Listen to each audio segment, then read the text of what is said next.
When you're scuba diving, it's important that you come up really slowly. If you come up too fast, you could get seriously injured or it could even be fatal. My boss pulled me to the surface faster than any scuba diver's ever been pulled to the surface, and somehow I survived. I'm going to tell you about my diving disaster here in Canada.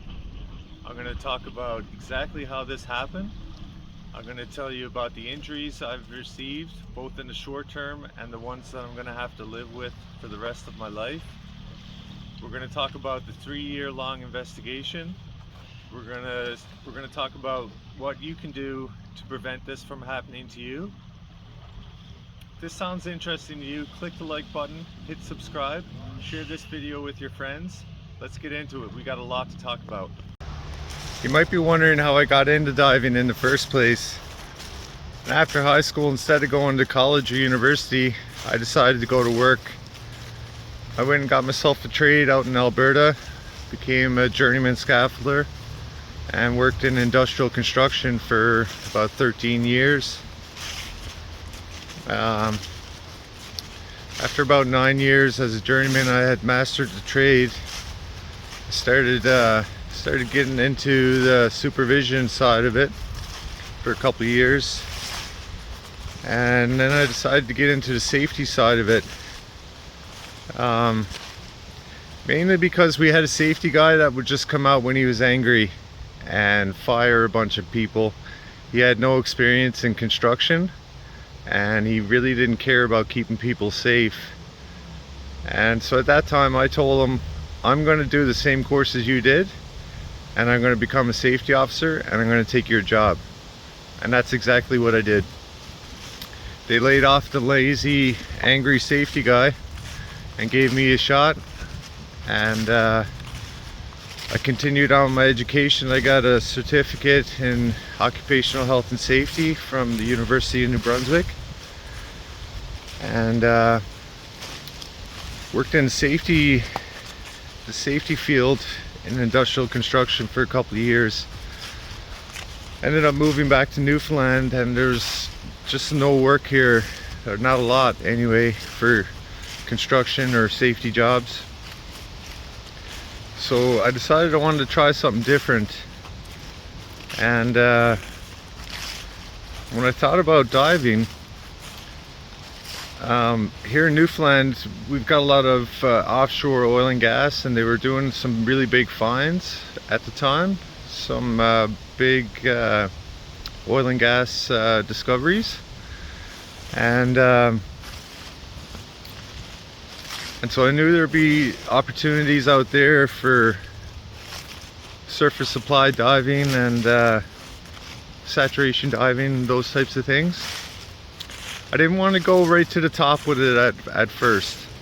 I wanted to try out occupational scuba diving at first, make sure it was the right career for me, and get really good at diving before I went into the most challenging parts of that industry. And I discovered my passion for diving on a trip to Thailand.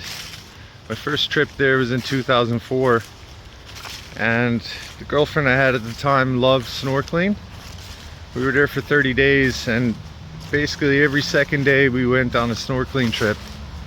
And Thailand is one of the best places in the world for diving and snorkeling, and I just absolutely loved it. I remember saying to myself, I'm going to become a diver one day so I can get down next to these corals and next to these fish and go deeper and just immerse myself right into the ecosystem.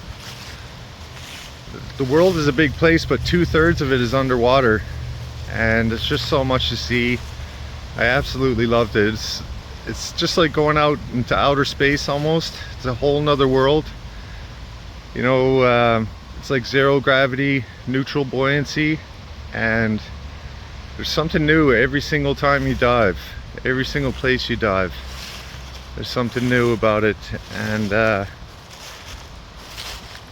until you try it, you can't really feel how good it feels to dive.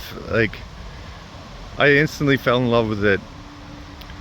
And so when I decided to become a commercial diver, I went back to Thailand. I needed 20 recreational dives in order to take the commercial diver training.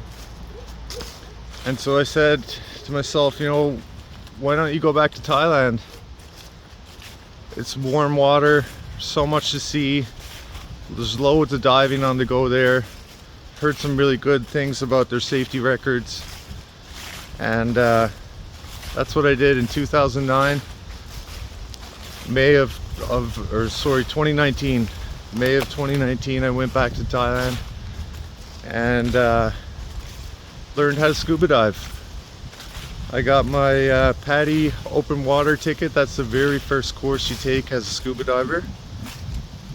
And then I proceeded, that's about 4 dives in that course. And then I proceeded to order up an extra 10 dives and did a bunch of different dives in different locations. Did a deep dive training to be able to go past 60 feet. The open water training only certifies you to dive to 18 meters or 60 feet deep. Once I had the training, I could go down to 30 meters, down to 100 feet deep. And I just couldn't wait. Like every day, I could barely sleep the night before, knowing that I had to dive first thing in the morning. And I absolutely loved it. So I did 14 dives in Thailand. I came back to Newfoundland, Canada, and kept going with my training. I did dry suit training here. Because we're diving in the North Atlantic. It's way colder than Thailand, and like the waters in Thailand were like 25 degrees Celsius, and the waters here in the Atlantic are close to freezing year round. So you got to have dry suit training, and you layer up. You got like sweaters on just like this, long johns, jogging pants, wool socks, a couple of layers of shirts underneath your dry suit just to stay warm when you're diving here in the Atlantic, right? Once I completed my 20 recreational dives, I applied to and was accepted into the occupational scuba diver unrestricted to 30 meters program at the Commercial Diving Institute of Canada in Kelowna, British Columbia, Canada. And so I went out there and successfully completed my training. And I was really comfortable with it. Some of the instructors even said, you know, how many years have you been diving, Doug? I said, I started a couple months ago. I'm brand new at this. And he said, you know, you seem so comfortable, confident, and you know, it seems like you're a natural at this. And I definitely wasn't cocky. I definitely didn't expect that type of compliment, but it was true. I was very comfortable underwater, breathing from a tank, and keeping calm, staying focused. And I successfully completed all the tasks they gave me, even some challenging ones that weren't on the curriculum. I aced those tests too, and I had so much hope, and you know, I was just so happy to get into my career in diving and get started at it. So I applied for diving jobs right away as soon as I finished school, and within a few weeks I managed to find a job on a salmon farm here in Newfoundland. And that's where things kind of took a turn for the worse. We're going to go back to the studio here now. We're going to get out our dive logbooks and we're going to get into the diving disaster part of this story. At first, the job was going good. It was a 5-person dive crew. The owner of the company was a dive supervisor, certified to be a dive supervisor. And there were 2 other people there that were certified dive supervisors. It was myself and 1 other diver.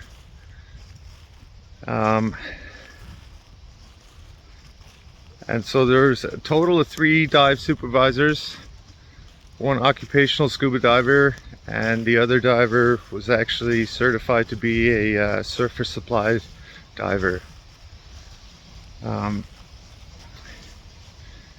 And the job was going good. I was excelling among the rest. My boss and my colleagues told me, you know, Doug, you're doing great, man. You're comfortable at it, you know, you're doing all your safety checks. But there were some red flags, and they started showing up early on in the job. And a lot of times when you get a lot of red flags, you should recognize that you're on an unsafe job site. You're working with someone who doesn't value your safety as much as you do, or as much as your family does, or as much as your children do, you know.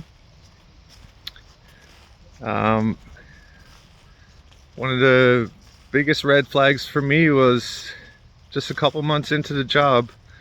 There was a weight ball that came loose and fell to the bottom of the salmon net, and my boss wanted me to go down, tie a rope onto it, and he said he was going to hoist it while I was still completing my dive. My task was to collect all the dead salmon at the bottom of the net, and he said he was going to hoist the weight ball, which is about a 100-pound weight ball or more, 150 to some of them. He said he was going to hoist it with the diving tether rope, and that's just a 3/8 piece of rope that you use when you're solo diving in order to have some sort of communication with the surface. It's not a lifting rope, and lifting operations while a scuba diver is in the water is strictly prohibited unless you have video and audio communication, and there's absolutely no way that the diver is going to get entangled and pulled up against his will. And so I said, I'm not really comfortable with anyone lifting while I'm in the water. That's against the rules. But what I will do is I'll take a lifting rope down, something that's much heavier. It's not going to break with a 150-pound weight ball hooked onto it. I'll take one of these larger ropes down, I'll tie it on, and when my dive is complete and I'm out of the water, you can lift the weight ball. And that's what the plan was. Everyone agreed to it. I went down, I tied on the weight ball, and I gave it a little tug to let them know that it was secure. And they were supposed to wait for me to finish the rest of my tasks and return to the surface. And my boss lifted the weight ball right over my head while I was diving. And just like he said he wasn't going to do. So when I returned to the surface, I asked him, why did you lift that right over my head? And he said, I can do what I want. I'm the boss. I'm the owner of the company. If I want to lift it up while you're in the water, that's what I'm going to do. And it was a pretty arrogant response. He clearly didn't care about my safety. And that should have been a sign right there that I was in the wrong spot at the wrong time. Should have started looking for another job right away. But I told him, all right, well, from now on, I refuse to tie anything on. I won't be tying any objects on underwater for fear of you lifting it over my head. Just like you said you were not going to do, and you did it anyway. And so he said, you're refusing work? I said, absolutely. I'm refusing unsafe work. And he said, well, I'll effing fire you. And I said, you can't do that, man. And I just kind of laughed it off because it was such an immature response. and unresponsible and reckless type of behavior coming from my boss. It was kind of shocking. And I just told him, you know, workers here in Canada, we have a right to refuse unsafe work. And also, when a worker refuses unsafe work, you're supposed to document it. You're supposed to have a meeting about what was unsafe. You're supposed to put corrective actions in so that you can work safely and work around whatever that hazard was. None of that happened. There was no safety program, either with my boss's company or with the multi-billion-dollar salmon company. Neither one of them had a safety program. And from that point on, I didn't tie anything else on to a rope for fear of them lifting it over my head. I couldn't trust them 100%. And actually, when I was in Thailand and I was doing my training, I spoke to a guy from Australia, and I should have taken his advice, but I was determined and focused to become a commercial diver at the time. And he told me, you know, commercial diving is really dangerous, man. He said, my best buddies are saturation divers over in Australia, and they're the best divers I know, some of the best divers in the world. And they got seriously injured. They'll never be the same. And it was all due to the errors of his dive crew. He said you could be the best diver in the world, but what you got to watch out for is your dive crew making mistakes or being reckless, and they're the ones that are going to hurt you most of the time. There were issues with a lack of proper sized dry suits. We had a slim girl diving with us, and she was given a dry suit that was three times the size of her, and it would leak. She would come up soaking wet, freezing, and her buoyancy would be affected because her dry suit was half full of water. A very dangerous situation. This went on for weeks until she quit. She couldn't get the proper suit. She tried for weeks, and it was a couple months of this nonsense going on. And it was another red flag that I was in I was with a dangerous company on a dangerous site. Another near miss. I was diving. My boss was keeping tabs on my dive time. So was I with my dive computer. I was coming close to the end of my dive. Everything was on schedule. Everything was going to plan. And it was a solo dive. I had the diving tether rope attached to me because I was diving solo. And just as I was about to finish my dive, I felt I was being pulled up. Not super fast, but pulled up against my will. And I gave the command on the rope by doing rope pulls. 2 pulls would signify stop. And I kept doing that, and I kept being pulled up the whole way up. When I got to the surface, my boss was laughing. He said, "You came up fast that time, didn't you?" And we had a very frank discussion about him pulling me up against my will. That's one of the most dangerous things you can do to a diver. I told him I have kids. I'm not out here trying to get hurt. I'm just trying to make a living and provide for my family. And I told everyone in the crew, don't ever try and pull me up again. I don't know what you guys are doing here. This is not part of safe diving practices. It's not funny either. And a lot of times, you know, they agreed that that was a reckless act. And they agreed that, you know, we shouldn't be doing that. And I regret not quitting when all these red flags revealed themselves. A lot of times before someone gets hurt, there's near misses. There's all these little red flags that show you there's something wrong here. And there were quite a few on this job with this company and this reckless employer. Um, I really don't understand why I didn't quit. There wasn't much work on the go for diving. I wanted to stay in the industry.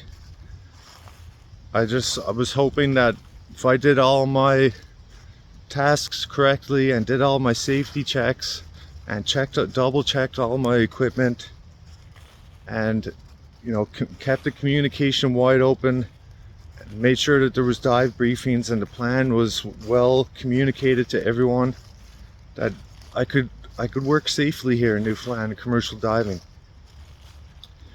But that was not the case. And so let's go back in the studio now. I'm going to bust out the investigation from the accident. I'm going to get out my log books, my dive log books, and I'm going to show you some of the training I did. And we're going to get into the meat and potatoes of this video. We'll see you in the studio. Back in the studio here, folks. Check out the merchandise. Representing here now, Deep Dive Survivor. Alright, just had a quick look through my log books. And here's my occupational scuba diver 30-meter certification. And it's only good for 2 years. Once you get over 40, you have to go for dive medicals every 2 years. And here's my PADI Advanced Open Water ticket. I'll just show you how happy I looked when I got that course done. Alright, so I was looking through the logbook there, and I've got less than 36 hours in my DCBC occupational scuba diver and supervisor logbook. I've got less than 36 hours logged dive time in here, plus my recreational dives in Thailand. They were no more than 14 hours, so just under 50 hours is my total experience scuba diving underwater. That's considered still a very green diver, and that's why I made sure everything was good and safe every day. Like, I was still on my toes. I was still being very vigilant on all the equipment and the task and the plan. I was still I was comfortable, but I was still very on my toes every day, trying to make sure that every dive was a safe dive for myself and for my crewmates. To prevent contamination from other dive sites, the salmon farm the company that owned the salmon farms, they had a rule that the dive company had to supply all the equipment for the dive operations to prevent contamination coming off of a diver's dry suit, for example, from another salmon farm. They didn't want any kind of cross contamination coming into their farms. And so our boss was tasked with supplying all the equipment. The salmon company paid for it. He just had to invoice them whatever we needed. They would have paid for it. And so I just wanted to let you guys know that was the reason we were struggling to get the proper dry suits, was because our boss was negligent, and he just didn't care. He thought it was funny. And there was 2 divers that struggled with proper sizing for their dry suits. Both of them struggled for close to 2 months before they were given the proper dry suits to wear and dive. After raising all these safety concerns with my employer, and there was no changes, there were some talks of, yeah, we're gonna buy a new regulator soon because of the free flow events we were having. He said, there's new regulators out now that they're a lot less prone to freezing in cold ocean temps. And so we're going to get some of those to prevent any more free flows. I had one free flow in the fall. Um, Another one of the dive crew had a free flow at 90 something feet. It was close to max depth. A lot of the times our air tanks would be filled the day before and they would be left outside in the back of a truck overnight. And in early June in Newfoundland, it was still close to freezing. We were getting frost still. That may have led to us having free flows. The condensation could have been forming in the tank. When you fill a tank, it gets really hot from the pressure of the air going in, and to put those tanks out in the freezing temperatures overnight, it probably was causing issues for us to have free flows in our regulators. There's a small diaphragm in the regulator, and each time you pull in to take a breath, that diaphragm opens, and when you stop pulling in to breathe, the diaphragm has a spring and it automatically closes. And as you exhale, your bubbles go out through the exhaust valves and go to the surface. So one of the dive crew had a severe free flow. His regulator was his tank was just emptying out full speed. Regulator free flow is, instead of it freezing shut, it'll freeze open in really cold temperatures to make sure it's as a safety mechanism, make sure the diver can still breathe. It'll freeze open instead of freezing shut. But when it freezes open, that's considered a free flow, and you're getting about 3 times the air you need to breathe. And it can cause problems as you're trying to ascend and the air over expanding in your lungs, stuff like that. So this particular dive crew at the time, instead of switching to the pony bottle and aborting the dive and slowly ascending to the surface, he kept that free-flowing reg in his mouth from 90 something feet right to the surface, and he got severe frostbite to his tongue, his teeth, his gums, and his lips. And the tip of his tongue actually split. It was just like a snake like this, with 3 pieces like this. And they showed me pictures. It happened when I wasn't there. I was on days off. And we had what they called a safety meeting about it when I came back. But I asked, where is the sheet? Where's the topic? Where do we sign on to this? What's the corrective actions? What are we going to do to prevent it from happening again? None of that was organized. It was merely a safety discussion, and the only corrective action or suggestions to avoid that incident from happening again was don't check your regulators before you start diving. Don't breathe through them. My boss was under the impression that our moist breath, by checking the reg just before diving to ensure that it's in proper function, he was thinking that was getting the diaphragm, it was making it more susceptible to free flow if we were checking it before diving. I didn't want to go diving without checking my gear. I always check my gear. And so I checked my gear, and sure enough, I had a free flow event on the day that I got pulled up on a fish hauler. This happened in June of 2020. If you remember, early in the spring of 2020, there was a global event. A lot of things were shut down, locked down, stuff like that. And there was some weeks where I was off until different protocols could be put in place to deal with this global event. um, in early spring 2020.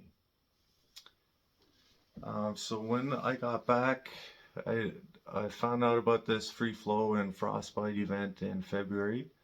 From February up until June, I didn't get any work at all. I came back to work June 8th, and the first two dives I did on June 8th were down to max depth. It was 99 feet on one dive and 89 feet on the second dive. And we were installing something at the bottom of the net. Second dive on June 8th, I didn't have a dive computer on me. It's my first time I ever dove without one. I had it laid out on my equipment. I did all my checks. I had to use the washroom real quick before I started my dive, so I went and used the washroom. When I came back, some stuff had been moved. My knife had been taken out of my dry suit, and I didn't notice, but my dive computer was removed from I had my equipment all laid out and ready to be put on, and my dive computer was removed. It was my dive boss that took the dive computer for some unknown reason, took it into the wheelhouse of the ship, and was doing something with it, and he rushed me into the dive. And there were times where like there wasn't a dive briefing because he was rushing us into the work. And um, so I asked several times, let's go through it. You're rushing me. I'm not sure, 100% sure of the plan. I need to discuss this a little bit more. I don't feel safe. And so we had a little bit of a rush discussion. We ended up going in for the dive. I stayed right next to the other diver, and typically I watch my depth and my speed on the way down as well. He was going a little bit faster than me, and so I was just trying to keep up and match his rate of descent. And on the way down, I realized I don't have a dive computer on. And so as soon as we reached max depth, I went over to the other diver and I showed him I don't have my dive computer. And he said, "Where is it?" And I said, "It's up on the top on the surface." And he said, "Okay, it's okay. Both of us, we're going to use the same computer. We'll work, and then we'll go up together. Both of us will stay together like this. We'll go up together, right?" And so I stayed right at his elevation, and we maintained our dive profile together. So that was written in, and I wasn't happy about that either. That night, we stayed out on a barge, and again, all our air tanks were filled from shore before on June 8th, before June 8th, morning of the 8th, or maybe even the evening of the 7th. It was an hour and a half drive from the town we were working out of to the dock, and from the dock to the dive site, it was a 2-hour sail. And so it took some time to get to the dive site, and to save time, there was a lot of work. They asked us to stay out at the dive site in one of the barges. They had living accommodations on a barge there. So we stayed overnight. The morning of June 9th, I woke up early. I was excited to dive again, but I did have an uneasy feeling. And it was just a strange feeling that like I never felt before. And I just, I noticed it, and I thought, well, maybe it's just a little bit of nervous energy, but I never really felt like it was an off day like that before in diving. I was up at 5:30. We were supposed to start diving or start our shift around 7. The other crewmates myself and the dive boss were up, around 5:30, 6 o'clock. My other crewmates didn't get out of bed until like quarter to 7, and that upset the boss.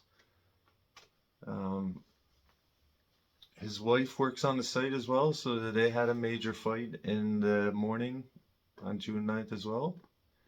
And the day just kind of got chaotic real quick. Um, and then there was shouting like, "Get the F in the water!" And I said, "Man, we're going to need breakfast. We can't dive without breakfast." And so it was a rushed breakfast, and we got over, and there was a mixed dive briefing. At first, the plan was to send the other two divers in. I was going to be the standby diver. And so I was preparing all my gear to be ready as a standby diver for my coworkers. Um, if they're ever in trouble, we're there ready to go in and help them.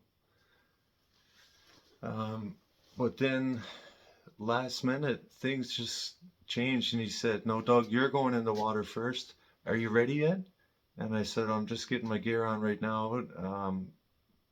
So, like, what is the depth of this net, and what is it we're doing here today? Like, can we go through the briefing a bit more? Because it was so rushed and not a whole lot of communication going on."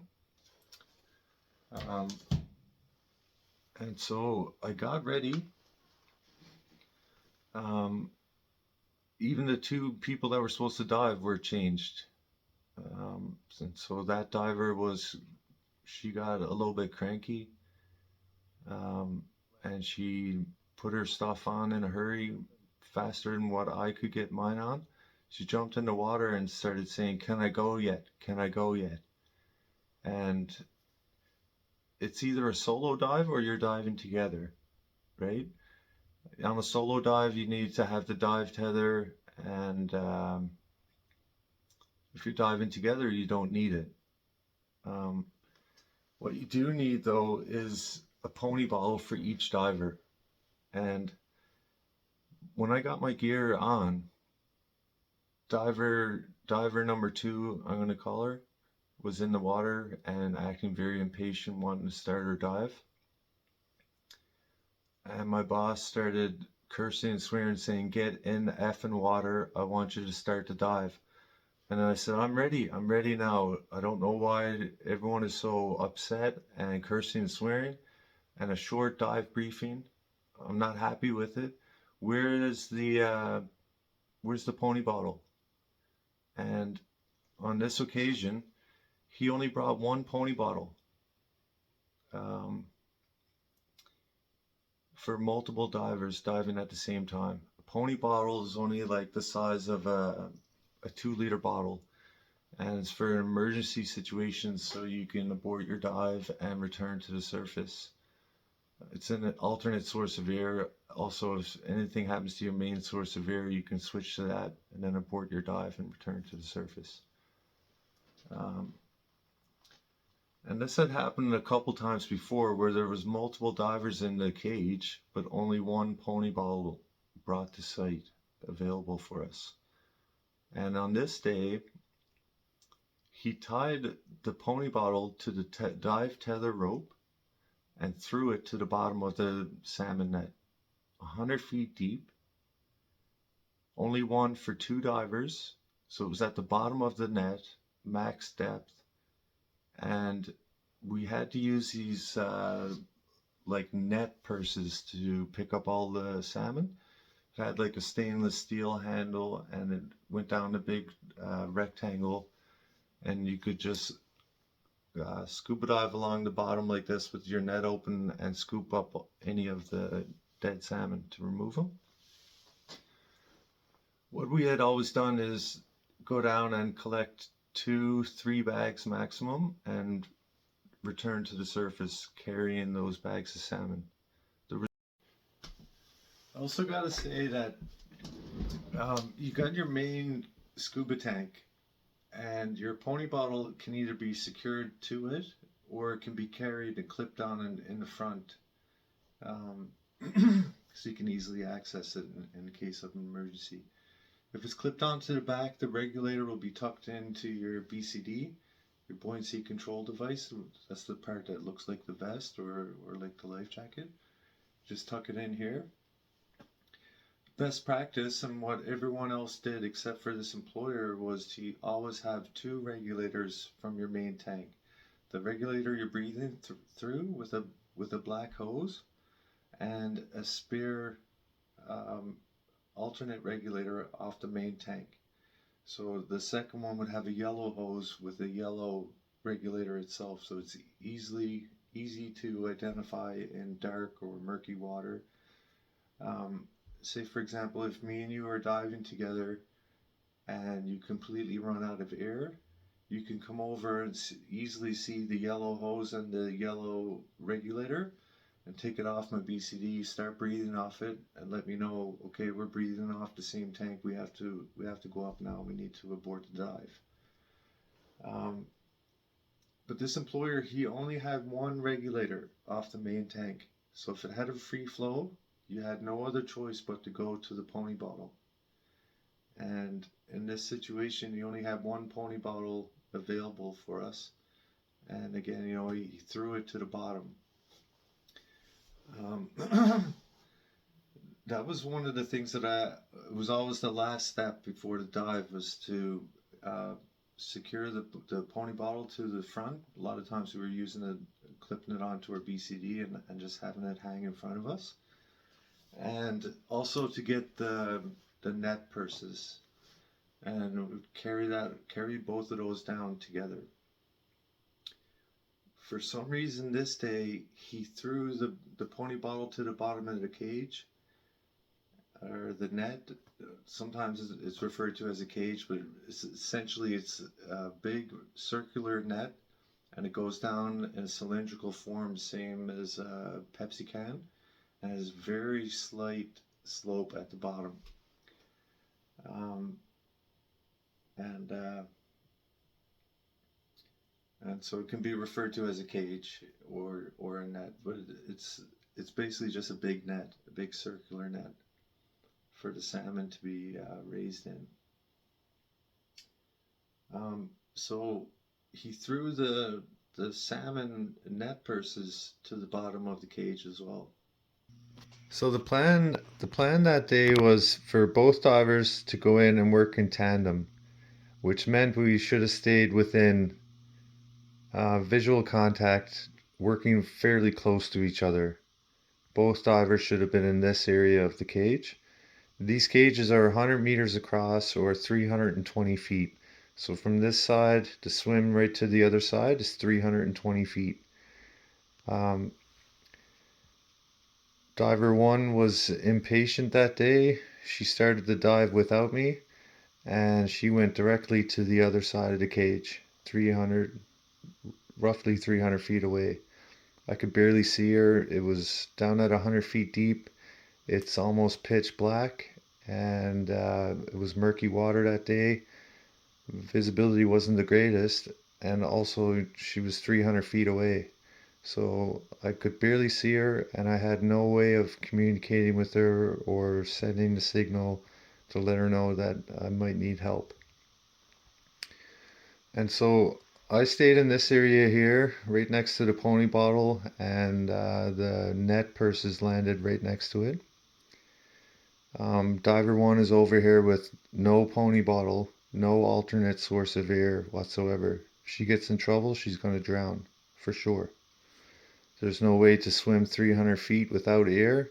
To try and make it from 100 feet deep to the surface without air, I mean, it's next to impossible. We've got over 40 pounds of diving weight on us, probably another 50 pounds of dive gear, and 100 feet is deep. It's a nice ways to go, and you're supposed to come up slow. So if she runs out of air, she's not gonna make it for sure. Over here is a side view of what the cages look like. So they're cylindrical in form. The boat would pull up next to it and secure to the cage. And this ship we were using for June 8th and June 9th, it's not a ship that I was familiar with. Typically, we'd be operating off of fishing trawlers, like 26-foot fishing trawlers, or like my boss's boat was like a 22-foot aluminum boat.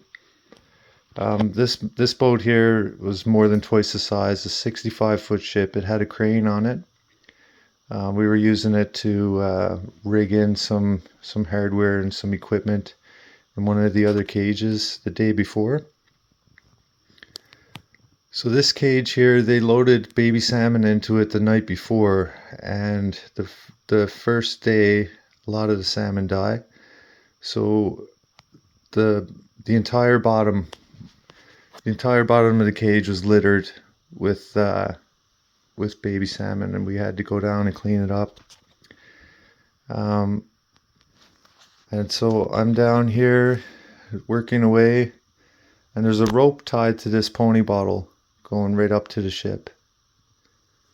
It's supposed to be a tandem dive, but really it's a solo dive because diver 1 is 300 feet away from me, and we have no way of communicating. That's way too far apart to try and share air in the case of an emergency. So as I'm working away, my the breathing sound I could hear was slightly different on my regulator. This is the part that's hard to talk about.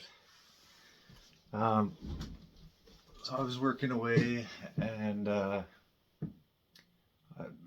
every time I was diving, as I was working, I always listened to the sound of the air coming in, and the sound of the bubbles, the exhaust bubbles going past my ears. And it's just something that I paid attention to make sure that everything sounded the same. And just something that I always, monitored, sort of. And I'm working away, cold water that day, and as I'm breathing, when you're breathing in, you can hear, and as you're exhaling, all you hear is bloop bloop bloop bloop bloop, all the bubbles going past your ear.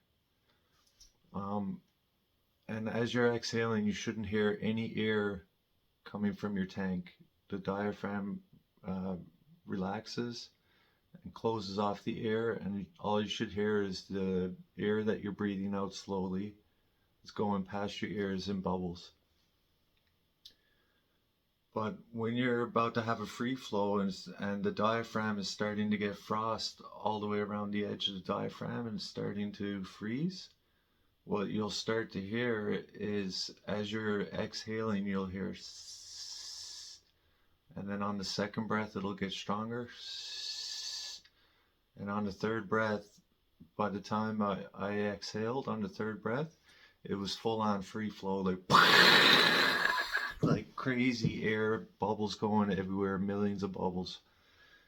And so I checked my air right away.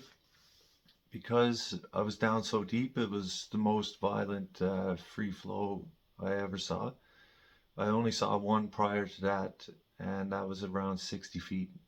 And it wasn't half as violent as it was down at this depth, closer to 100. So when it started free flowing, I was surprised. I was like, man, this is going to empty my tank fast. So I checked my air gauge. 3,000 psi is a full tank. When I looked, I had around 900 psi, and it was dropping fast. I could see the needle moving. Even with only a couple breaths, I was losing major psi, losing a lot of air. And so I thought to myself, I was losing air fast. So I looked towards diver number 2 with free flowing bubbles just going crazy, and I could tell she was way too far away from me. There was nothing really that I could do. Even if I could signal her, it would take her a while to get back to where I was. 300 feet away from her. And I wasn't panicking.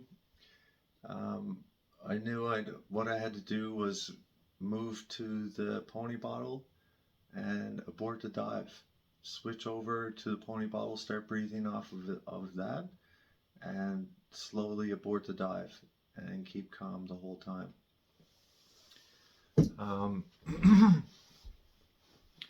And so I swam over towards the pony bottle, and I had 2 large purses of salmon collected at this time.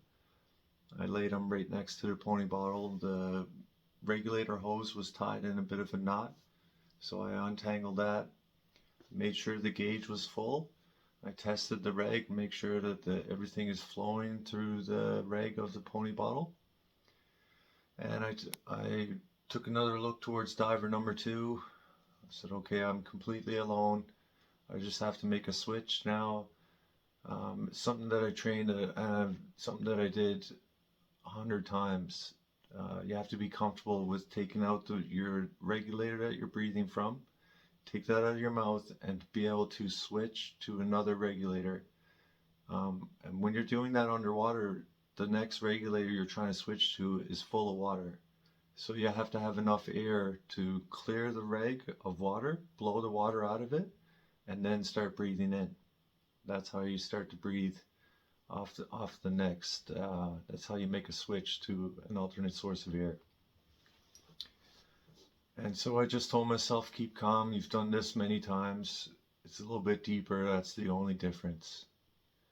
And I took 2 or 3 nice deep breaths off my main tank, off with the regulator that was free flowing like crazy. And I made the switch. It wasn't an issue at all. I cleared the water and I started breathing. I took 2 or 3 nice deep breaths. I said, okay, I'm breathing, everything is fine. So this here is a document that was included in the accident investigation. And this document comes directly from my employer. And as you can see, I had to number the pages. OH&S, after they gave me the investigation and I pointed out its dozens of flaws, they called me and asked me how many pages they gave me. They had no idea. As you can see, none of the pages are numbered. They had no idea how many pages of investigation they had given me. So I went ahead and counted them and let them know. Anyway, this is a document straight from my employer. This is the only way we could communicate underwater, was by pulling on this diver's tether rope. And as you can see, he has 4 commands. Standard rope plucks is what he called them. 1 pluck gets attention of diver, make sure the diver's okay. 2 plucks means stop everything. 4 plucks means the diver is leaving the bottom and returning to the surface. 10 plucks means the diver needs assistance, send standby diver immediately. These are the daily rope plucks. As you can see, there's no mention of 3 plucks for hauling fish up with a fish hauler while the divers are in the water at depth. So during the weeks and months that I wasn't able to go to work due to the global event that was on the go in the spring of 2020,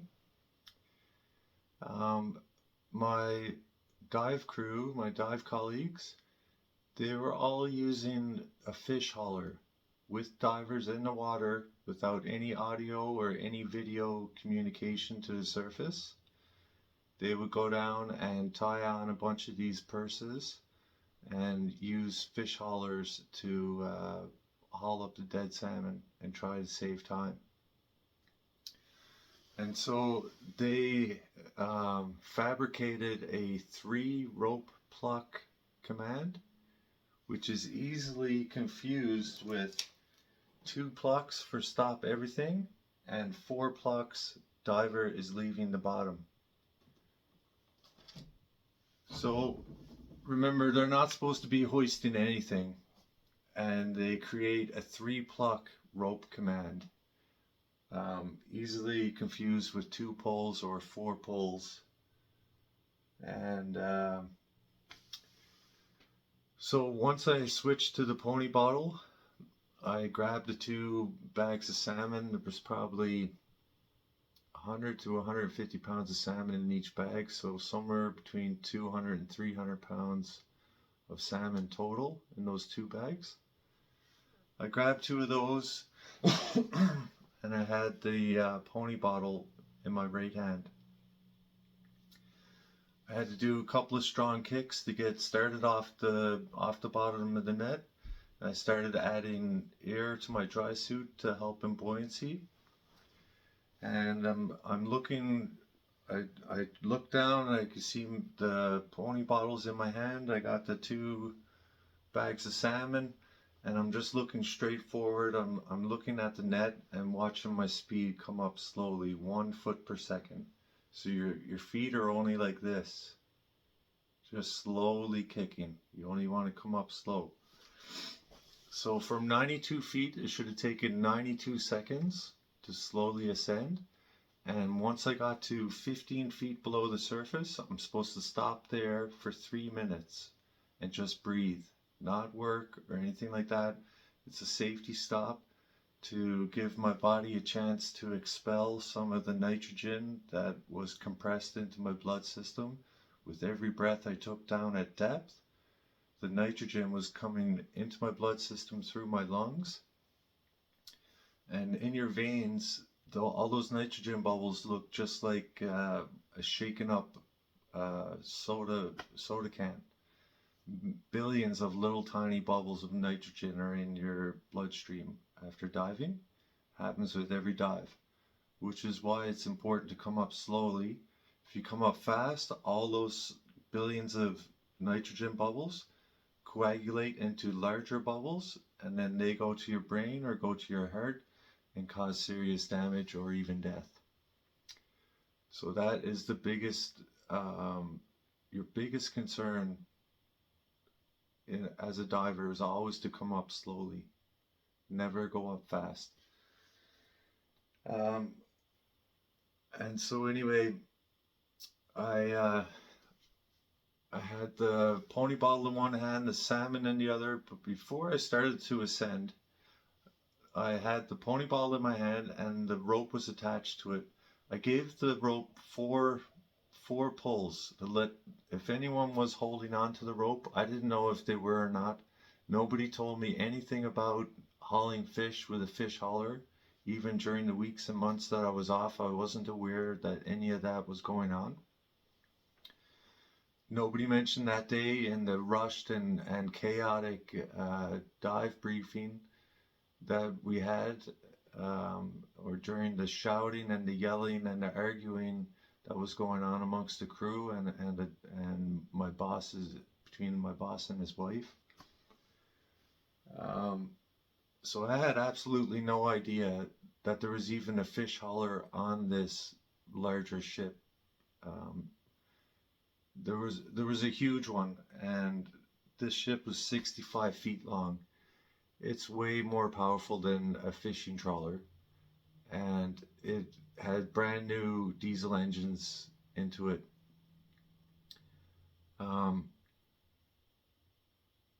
So I gave a 4 rope pull, grabbed the 2 bags of salmon, and grabbed the pony bottle and started to ascend. I gave a couple of hard kicks. I was probably 5 or 6 feet off the bottom of the net. At this time I'm looking straight forward, adding a little bit of air to my dry suit, and I'm slowly making my way back to the surface. The next thing I know, the pony bottle gets ripped out of my hand and the regulator gets ripped right out of my mouth as I'm breathing.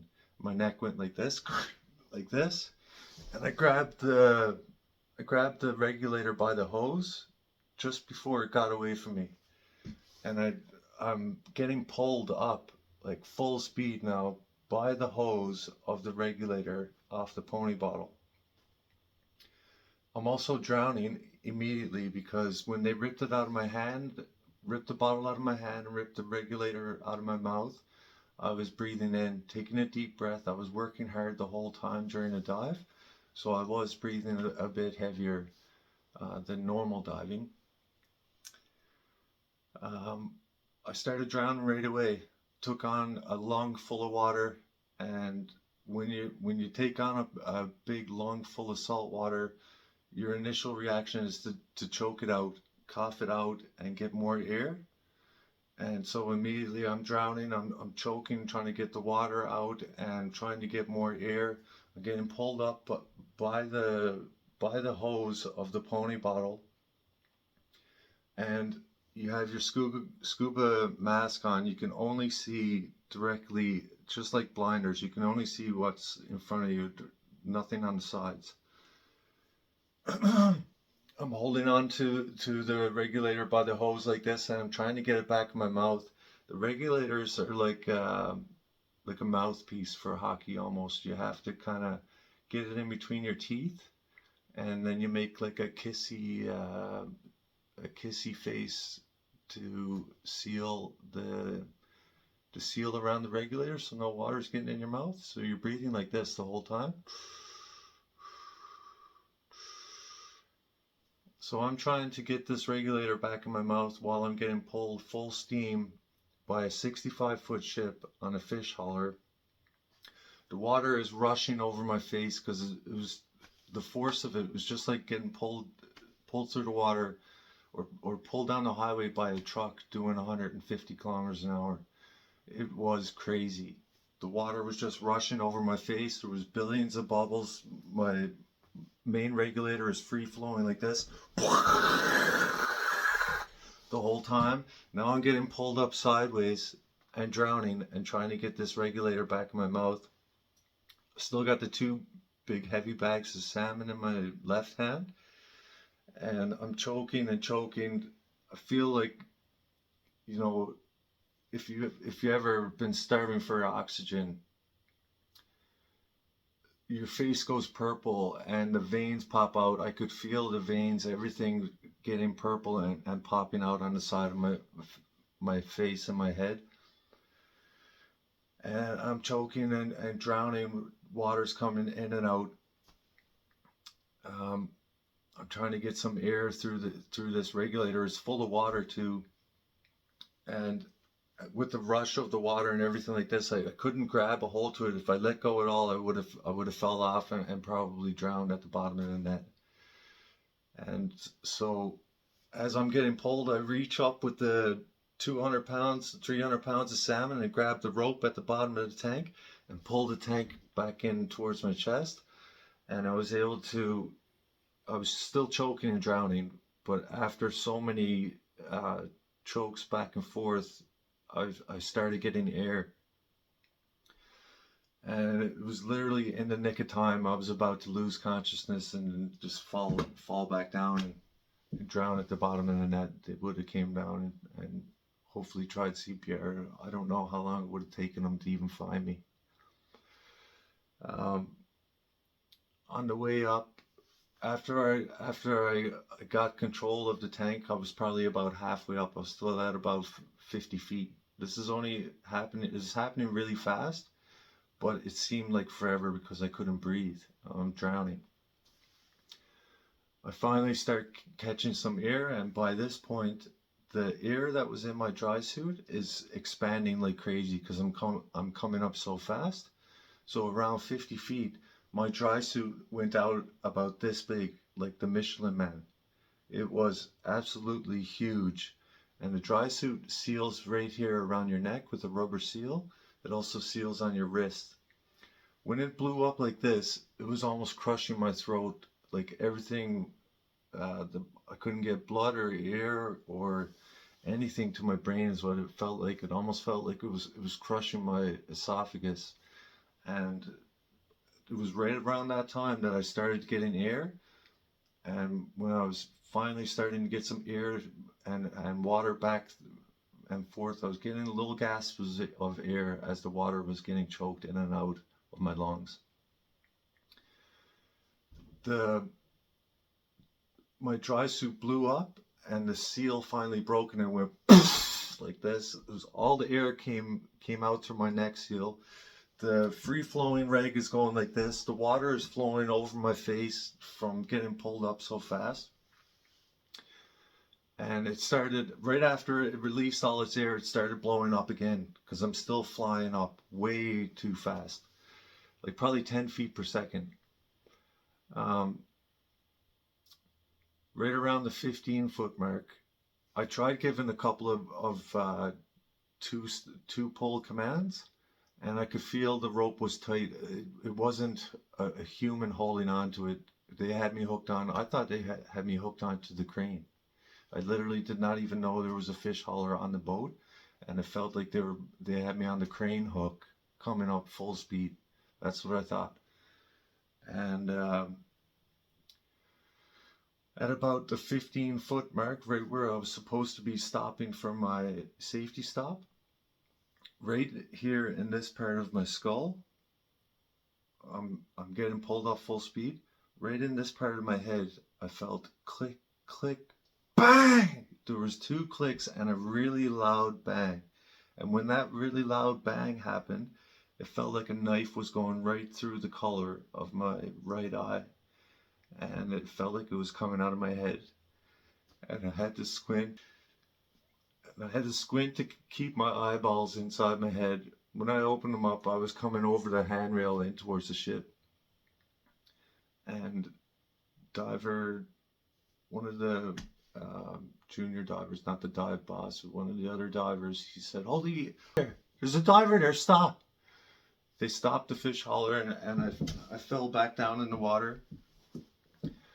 And my boss came over and he said, "What the are you doing with rope wrapped around your hand?" And I said, "What are you guys doing, man? I was drowning down there. You can bottle out of my..." And here in the studio, we got the world record, first commercial scuba diver to be pulled up from 92 feet deep to the surface while drowning in under 9 seconds and still survive.